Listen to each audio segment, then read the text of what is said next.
Okay, right. Good morning, everyone. Thanks for joining me today.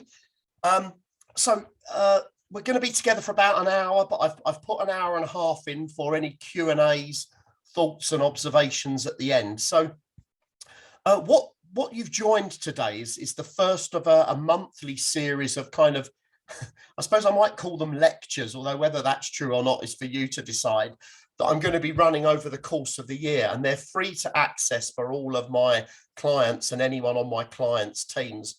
So if you want a full list of the lectures coming up and you haven't had one yet, let me know, and you can make sure you stick them all in your diary.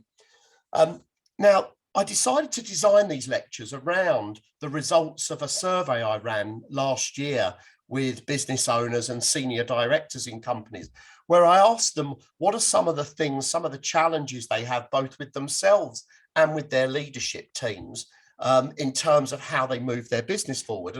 And so this subject today is one of the ones that came up. So it's the idea of commercial awareness and how to make sure everyone in the business at some level, some useful level, if you like, understands the big picture of how the company works.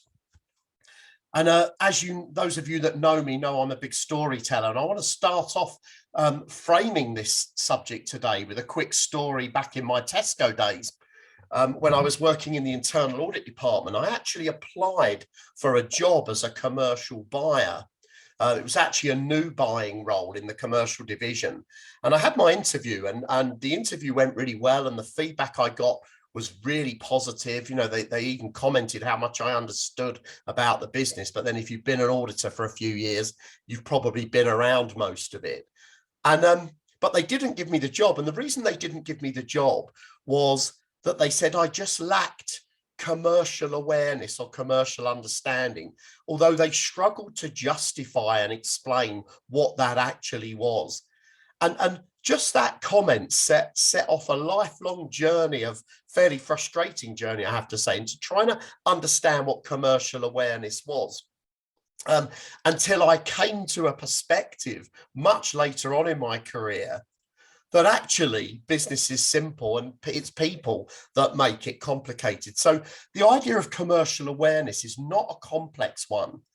And if I have one goal for this session today, is I want you to leave understanding why this statement is true. But of course, commercial awareness and our ability to understand business is an important element of performance in any role in a private enterprise. So we have to be able to understand the environment that we're operating in. And all of us operate in a commercial environment.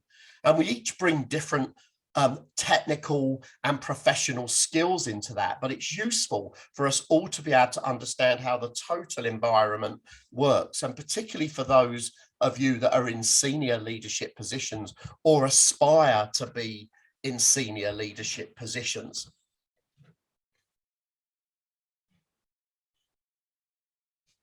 So I think something that we can maybe start with is thinking about business like a game.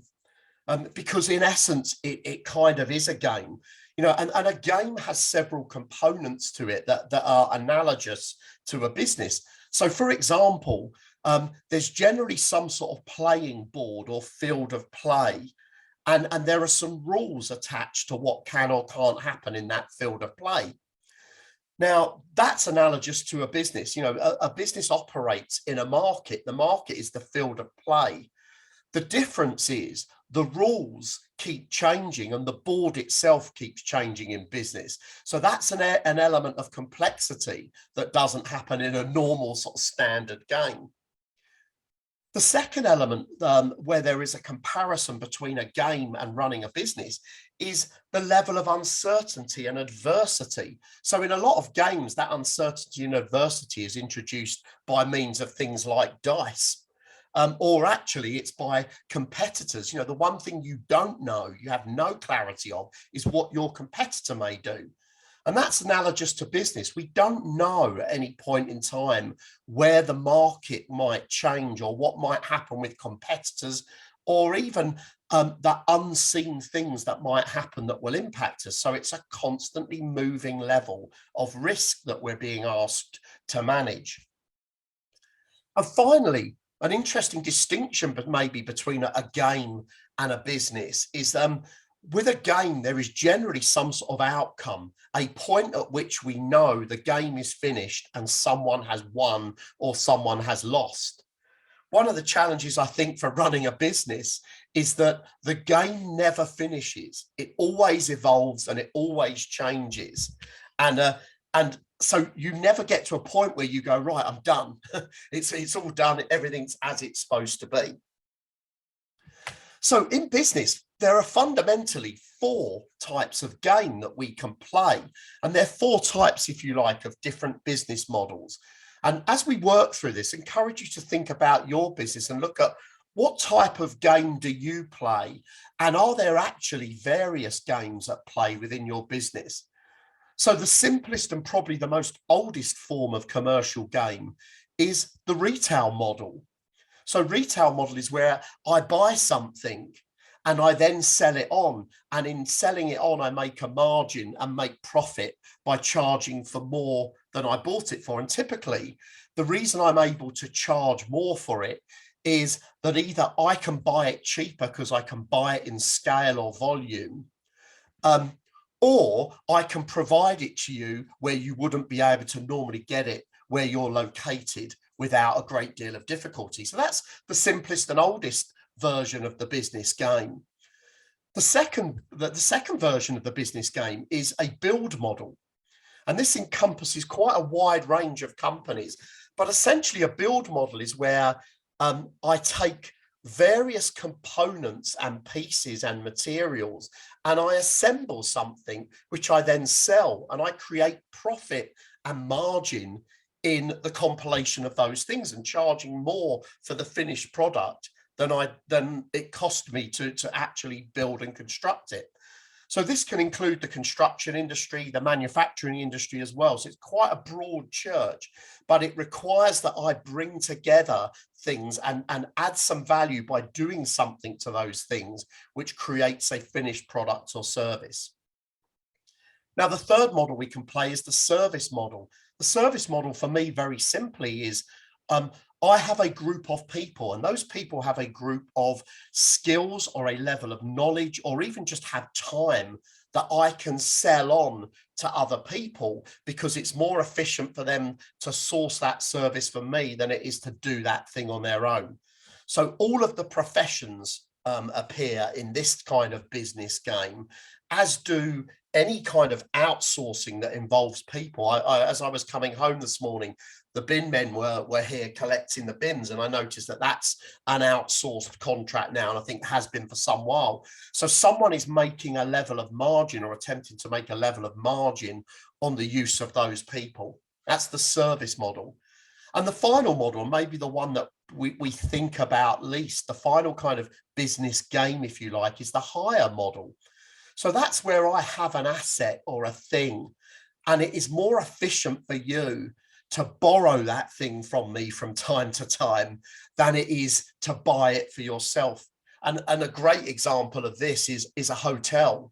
You know, if I'm going up to Scotland this weekend and I'm staying in a hotel, because that's cheaper than me buying a place in Scotland to go and use it on 1 or 2 occasions.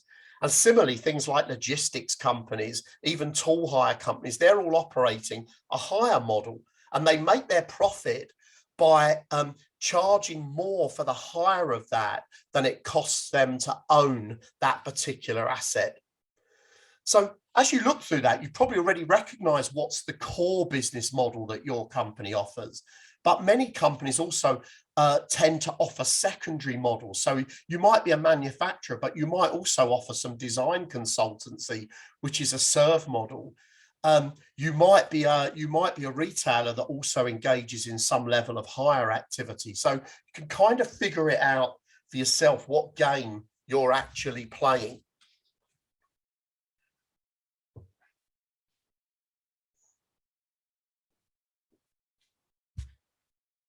Now we then move on to how you play the game. So, and by how you play the game, I want to address a fundamental issue, which is there's no such thing as a completely correct commercial decision every single time. And that's because we are always operating in a trade-off when we come to make a commercial decision.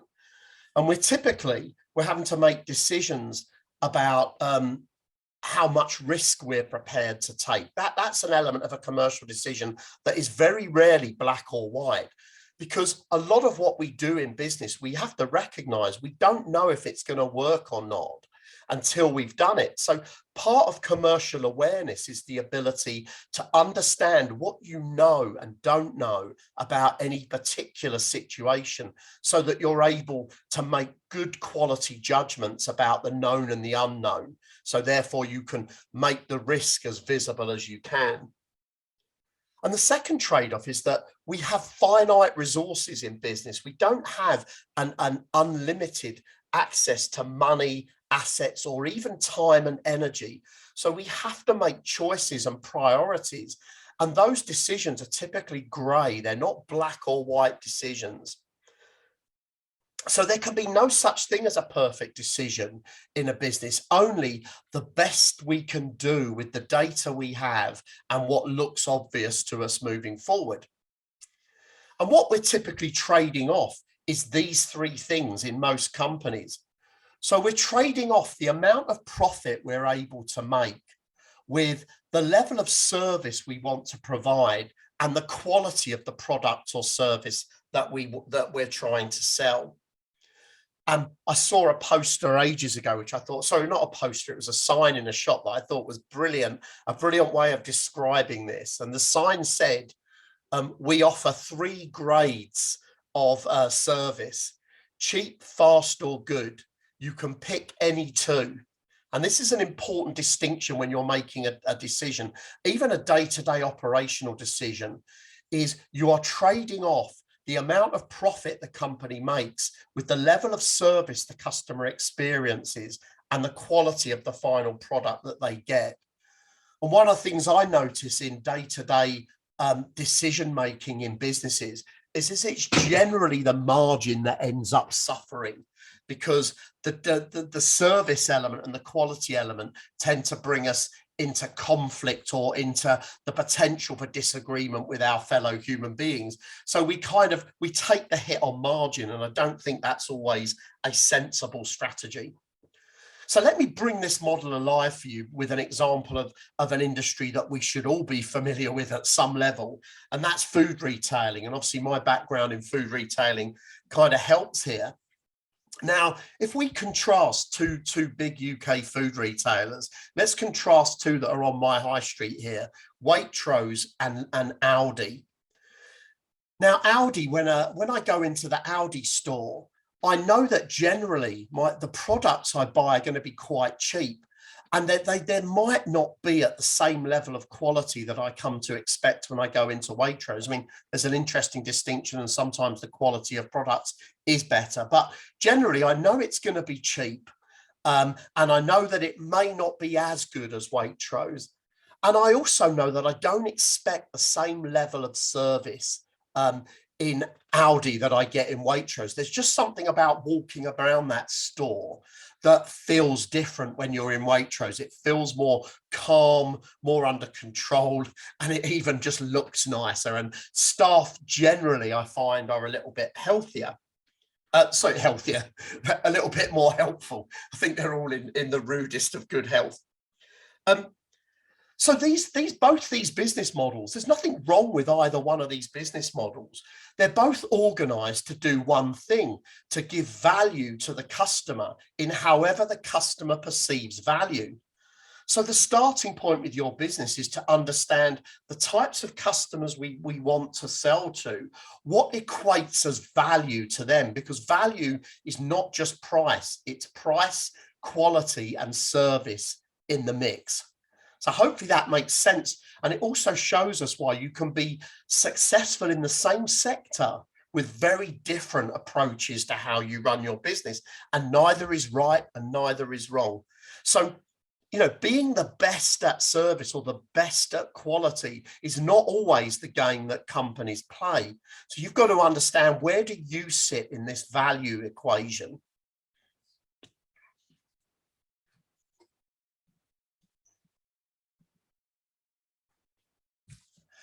And so what does, we talked about board games and the fact that, we know when we've won a game of Monopoly because the game finishes and someone has the most money and they're the winner. How does it work in business? What represents a win in business? And I've noticed over the years I've worked with companies that there are several goals. It's not always just about more profit, although that is obviously a key driver of a business. And I found that typically at any point in time, businesses are looking for wins in one of 5 areas, one or more, in fact, of 5 areas. Some businesses are looking to scale, so they're looking to achieve growth. Whether that's by acquiring other businesses, whether it's through organic expansion, whether they're going to borrow money to invest inside their company, but they're looking to achieve scale. So scale to me is about selling more product to more people. Now, some businesses, that's a key goal, and others it isn't. So a secondary goal is often companies, what they're looking for is consistency. So we just want the business to run in a way that we at least know it has a level of predictability about it, so that a customer is going to get a fairly consistent level of service, and we're going to deliver a fairly consistent level of margin and a consistent level of quality. And that's the game that's all about processes and leverage of your organization structure. Some businesses, the opportunity and the win, if you like, is in optimization. So I characterize optimization as tuning up the engine, turning screws and loosening some things, tightening others to get the optimum amount of value out of the company, whether that's in terms of refined service, improved margin or quality. Some companies, a great win would be resilience, i.e. they perceive that they are in a position of vulnerability. So perhaps they're in a market that is disappearing. Perhaps they're overly reliant on one particular customer. So they'll seek to drive goals that are going to make the business more resilient, more weatherproof, if you like. And finally, for some of the owners I work with, they're trying to, a win for them would be their capacity to be able to exit the business. And by exit, I don't just mean selling a business off. It might be changing their relationship with the business and stepping back from running the day-to-day. So their outcome is actually to create a business that runs maybe without so much of their direct involvement. So, we're at the beginning of the year in this lecture now. So good time for business owners to be thinking about what are the key goals for next year? Which of these areas are the things that we're really trying to pay attention to? Because we have these 4 levers that are at our command. So these are the 4 things that we can move and adjust, if you like, that enable us to take our business forward. So we can change how our company relates to its marketplace. We can change the customer journey or the customer experience. Choose your own language there. We can change the economic structure of the business, or we can change the structure of the business itself, the way the engine of the company is actually organized. So I want to touch each one of these and give you a few insights into each one of them. Let's look at the market first. So there's, I think, approximating something like 7.5 billion people on the planet. And we know that at some level, no company has everyone as their target market. So what we're really thinking about here when we think about a market is that community of customers, whether they're organizations or individual people that align with what we offer in a way that they could potentially become a customer of ours. But everyone is not a market. So what companies do is they define a target. So they try to target customers. Now, the problem is, of course, customers don't stay static. They're human beings, and there are forces operating in the market that can change customer behaviors. So some of the ones you might be familiar with are obviously the impact of competitors. What your competitors are doing may change your customers' behavior. What's happening in the technological sphere may change behaviors. We've seen this in the last 2 years with lockdown. We've seen the move to online and the way behaviors are beginning to change. And I think all of this last couple of years have done is accelerated what's been a fairly long-term trend. There could be social and economic trends that are impacting customer behavior. I've been looking at the news lately, and a lot of talk about the underlying cost of living increase. Even when you take aside what still looks like relatively low inflation, it seems that many people are really suffering with rising prices. So that's going to change their behaviors and their choices. And of course, that can be played out by politics as well. The political environment may ultimately affect customers' behavior. So strategically, a company, your strategy, if you like, is about how your company relates to its market, how it positions itself to offer value to its target customers relative to everything else that is going on, whilst recognizing this is a constantly and sometimes very fast moving and changing target that we're aiming at. Because the goal is to get those customers, those individual customers, and to take them on a journey. And that's what I mean by the customer journey. Now, how long they stay on a journey with your company is a function of the experience they have while they are with you. So let's just talk about a couple of aspects of the customer journey that I think are important. So first of all, we've got the domain of marketing. So the goal of marketing, in my mind anyway, I'd be interested to hear whether you have a different perspective here, is to go out and find those people and make them aware of what you do and where you are in such a way that some of them might be attracted towards you.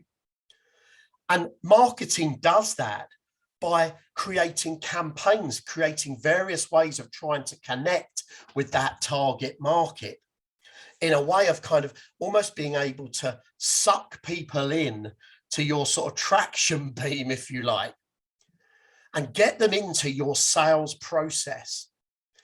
Now, the distinction between marketing and sales is blurring increasingly, probably because more sales processes are becoming automated. So there's lots of things you can go buy now without ever having to speak to anybody. You can go on Amazon and buy pretty much a whole array of products without having to speak to anybody. So Amazon's marketing and sales are very closely interrelated.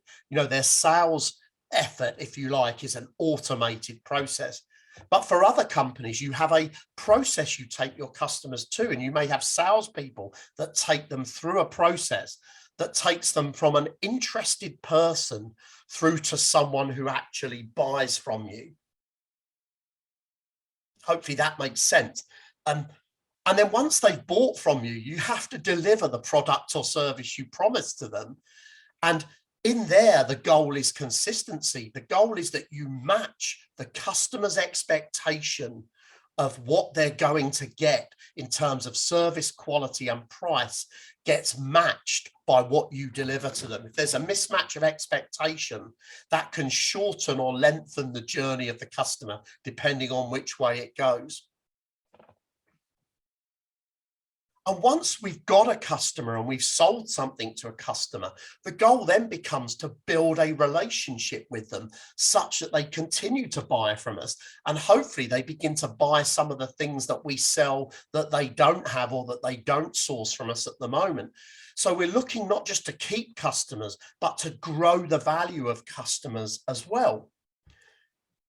And ultimately, value growth also comes with an attendant benefit, which is advocacy. We want our customers to advocate for us. Now, let me deal with this last one first. And then, of course, there comes a point where we lose customers, the leaking bucket being the metaphor here. So what we try to do is minimize churn, minimize the amount of customers that disappear out of our bucket and don't come back to us. So once we've got them, they are ours to lose. And we have to focus our processes and our efforts into making sure that we keep all but the very worst of customers, who are the ones we kind of hope do leave our bucket. Now, all of this stuff, these 4 elements, the devil is always in the detail here. Every single thing we do or don't do has either a positive or negative consequence on the customer's journey and how long they'll end up staying with the company. So if you like, it's the domain of process in your business that your business drives customers through and drives positive relationship and experience, such that you get revenue growth and advocacy. Make sense? So nice simple way there of explaining the customer journey and showing there's nothing complicated in here. So when you find yourself lost in the process of this, sometimes you just need to draw back and look at the bigger picture again.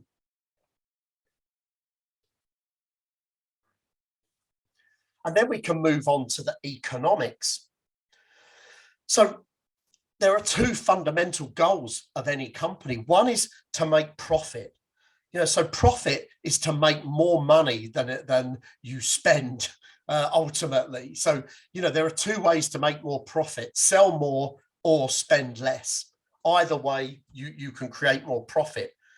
But what we're really interested in profitability is returning on our investment. So whatever investment we've put in, and I don't just mean money investment here, I mean effort and energy. Every business owner should be looking at their business, and every leadership team saying, are we getting sufficient return on our effort and our energy and our investment here?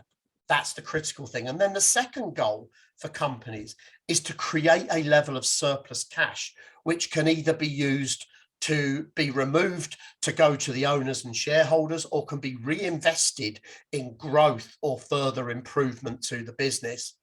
And these are the fundamental decisions that are taken day to day financially. So, of course, we rely on companies being profitable, which means that their total costs have to be less than the amount of revenue that they make. And this introduces the idea of the break-even point. There is a number in the business which you require to hit just to not be losing money. So you go beyond break-even point and you're into profitability. You stay below break-even point and you're at a loss. And this is something I don't find that many companies really have a clear understanding. But I worked with a hairdresser when I first became a business coach. I did some work with a hairdressing chain. And one of the things we looked at is break even by day. So over the course of the week, it was interesting, that hairdresser lost money 3 days out of the 6 it was open. So what we tried to do was create strategies to at least minimize that loss.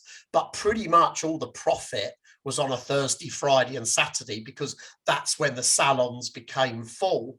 So it was trying to encourage more spend into the Monday, Tuesday, Wednesday, became a key way of trying to shore up the revenue and the profitability of that company. But making sure you understand, everyone in the business needs to understand the break-even point of the company at some level, so that they're able to make good decisions moment to moment when they're interacting and negotiating with customers.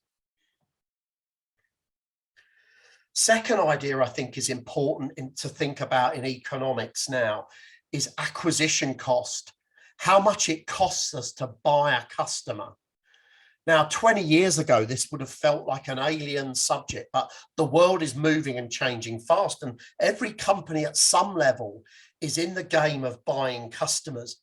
Now, I worked at Orange for 6 years, and Orange understood acquisition costs very well, primarily because when you bought a contract with us, we gave you a handset, and if you bought it from one of our channel partners, we paid them commission as well. So we were down on the deal by about £300 before we'd earned a penny from you. So we used to track acquisition costs incredibly closely.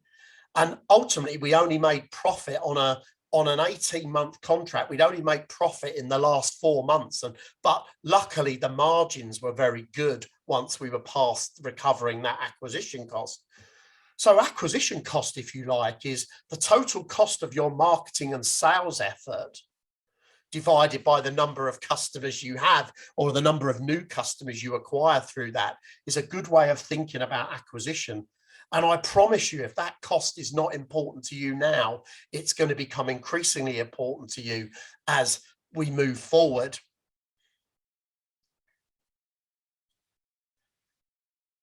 So an important element then, once we're through break even, is managing the amount of margin we actually make, you know, how much actual profit there is. And obviously we track margin at two levels. We track it at gross margin level, which is the amount of money we make. So how much we sell a product for, less what it cost us to make it. That's our gross margin. And then our net margin is when you then factor in all of the other fixed costs that are required to run the business. And what we're looking for here is trying to identify and prevent margin leakage. So margin leakage is the term I use for the difference between what we thought we were going to make on a product or service and what we actually made when all of the costs had washed through. It's a critical number for us to understand, because managing margin leakage is an important optimization strategy for any business. And then finally, we have to manage the cash in and out, because most companies operate at some level a cash gap, i.e. the money leaves the business before the money from the customer comes in. Now, during the time I worked at Tesco's, for the first time, they reversed that. I'd been there for about 3 years. And again, not because of anything I particularly did. People far cleverer and more senior than me made good decisions here. They ended up paying suppliers after they'd sold the product to the customer. And that was done by a function of really tight supply chain management and just being very good at purchasing, to be honest. So you get that at some level, there's a gap between when you pay for product and when you receive the money, and minimizing that gap is about managing the balance between making sure you get the money in quickly and making sure you slow the money going out as much as is morally and commercially viable for your business to do. Makes sense so far? So we've kind of looked at the economic engine and the customer journey are very much in tension with each other. One impacts the other.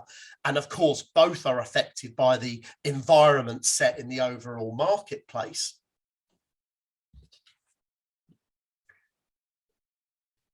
And we do all of this via an organization structure that we've set up. So this particularly nasty looking tool here is used to represent an idea that we're going to call leverage. So leverage is our ability, if you like, to get more for less out of the organization that we have. And that organization consists of 4 things primarily. It consists of people. So making sure we've got people that are delivering the best value they possibly can. So we want the best possible people commensurate with the economics of the business. So the way we try to make people effective, you know, the way you can make people more effective is to invest in people or to invest in processes that mean you don't need such smart people, or you don't need people to have such good memories in order to achieve consistency. So people and process, people and systems, if you like, go hand in hand here, because every business needs a set of systems. You know, whether they're software or whether they're manual process-based systems, every business runs to systems, because without systems, you can't have consistency. And without consistency, you can't have a good customer experience or a predictable set of economics. So the whole goal of systems in the business is to create the optimum customer journey and to make sure we achieve margin. I'm trying to remember, there was an acronym we used to use in the business coaching franchise for system. I think it was save yourself stress, time, energy, and money. That's what a system does. So, when we've got inconsistent results, the first place to look is, are our systems working properly? How can we refine and improve our systems and enforce our systems so that they work better, so that we have compliance with them from the people that we ask to help us run the company? The third element of structure is the data that we have within the company, or that we bring in from outside the company, to help us understand what the hell is going on and what we actually need to do, the decisions we need to make. So we need good quality data to make sense of what's going on in the world, and to be able to make adjustments and changes to what we're doing and how we're doing it, to optimize the amount of economic profit we can make, but also to optimize the experience of customers. And then finally, we have a set of assets in play. So most companies, will have buildings, computers, vehicles. That's what I mean by assets. And again, we need to optimize those so we get maximum return on them. And assets, you could argue that people are assets in a business too. So equally, their efficiency is important as well. So if you like, those are the four elements: the market, the customer journey, the economics, and the structure. So your job as a business leader is to make sure when you're making decisions that you consider the impacts of the decision on all of those four areas. Because what I often find is an element of what I call functional bias creeps into decision making. Let me explain what I mean by that. If you're a finance person, you will have a certain bias by way of your training and your experience as you've learned to be a finance person, that will affect the kind of decisions you make. So typically, but not always, finance people will often be quite risk averse, because they'll be used to managing with precision the economics. Conversely, if you're a salesperson, you'll bring a sales functional bias into your decision making, because you'll tend to think more about pleasing the customer so that you make the sale. And maybe you won't attend necessarily quite so much to the economics, or to the operation that then has to deliver what you've sold.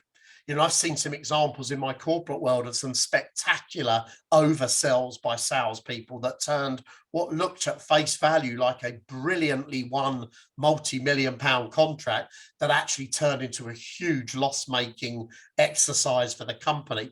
So we want an element, we want that functional bias, but we have to keep the tension in the system such that that functional bias doesn't start to impact the business overall. And I'm cantering through this far quicker than I was anticipating when I wrote this. So you'll be delighted to know I'm going to get you finished well in time. But what I would like to do is just pause at this point before I bring my last element into this, and just ask you, what do you think the priorities for your company are right now in terms of what it's trying to achieve? Remember that score matrix. What are you trying to get to? And what do you think needs attention? Is it the customer experience? Is it the economics? Or is it the structure itself that needs focus in order to drive those outcomes? So I'm just going to pause for a second, take a swig of my coffee, and give you a chance to let me know what's going on in your companies.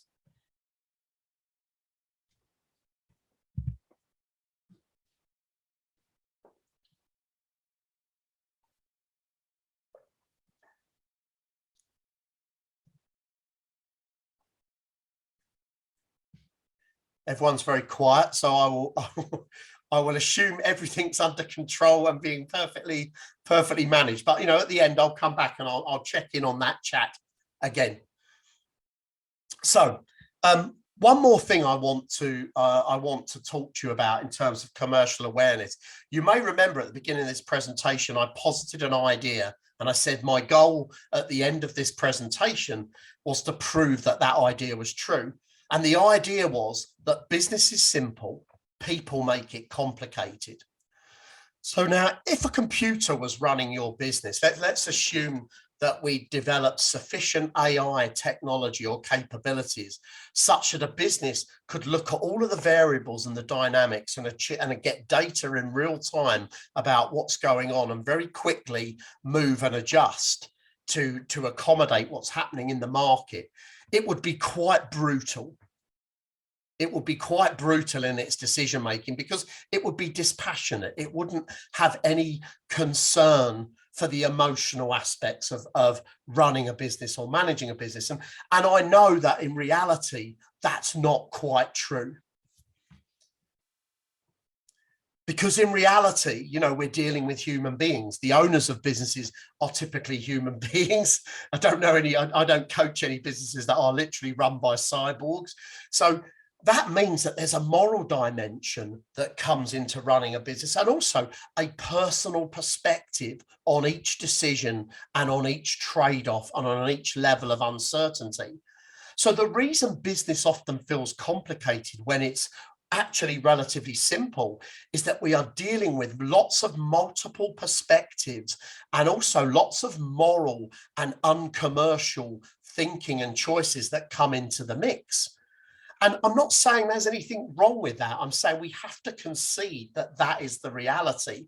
That so whilst we can be as commercially aware as we like, and we think we make decisions based on commercial rationality, we have to recognize there is a layer of thinking that is kind of moral in that. And I think taking a macro view of the world at the moment, I think we are at a point of inflection for companies now that and I think it's challenging the leaders of businesses because we are now running into a point where technology is beginning to outmode people in the way businesses are run. So you're seeing this in the automation space, that we're able to replace a lot of manual activity.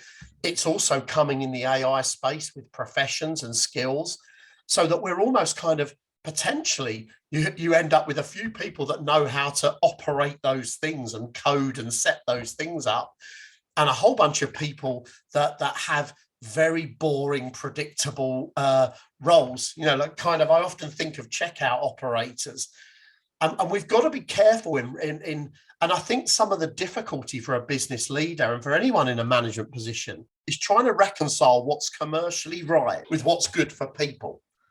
And those are where some of the challenges become borne out, because we're not trying to engage in a race to the bottom. We don't want people to come in and just be like androids. We want them to bring their art to the role. We want them to bring their personality. We want them to find meaning in what they do, because that's where their performance really starts to step up. So, but it is important that we recognize that the reason business is complicated is because of perspectives and individual biases and beliefs, as opposed to the actual commercial framework itself, which is incredibly simple. I'm going to come out of the presentation now and just talk to you directly. So just to recap what we covered there, we looked at business as a game, because fundamentally I think it is a game, and it has lots of moving parts, lots of uncertainty, a degree of risk, changing and evolving outcomes, and players and competitors. So it definitely can be looked at as a game, and we have to determine within that what game we're actually playing. What is the type of business we're running, and how are we going to play the game? How do we square off that value equation, that margin, service, quality in what we do as a company? That's the domain of strategy, if you like. And then underneath that, we then, we play that game in the context of a marketplace, which is continually changing, evolving and moving. So we have to be ready to both understand and react to that marketplace.